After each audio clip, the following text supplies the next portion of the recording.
Hi, my name is Salum Nassor. I'm a Central Planning Manager of Coca-Cola Kwanza in Tanzania.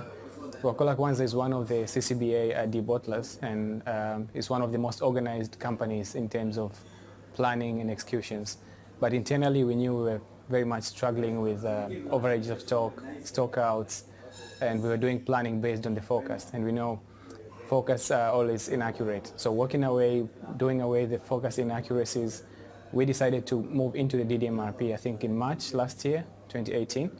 And then we started with full goods.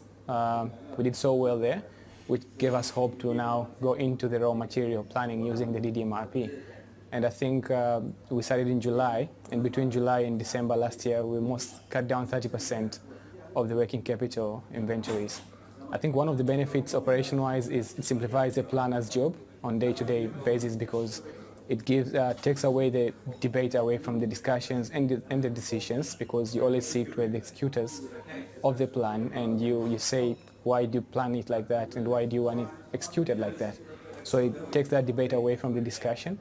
And on the bigger picture, I think it can improve the cash flow of the company, which is the main thing that we're looking at, because now you can have your inventories at the optimal level, which is so good.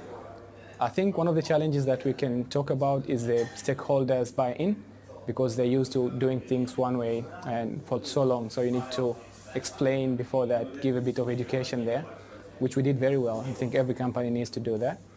And then at the top level management, because these are the people that have been with the company for so long.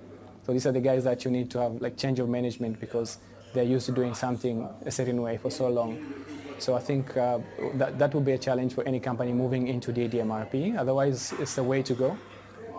If I can conclude it, I say simplifies the planner's job, as well as it benefits the company in terms of working capital management.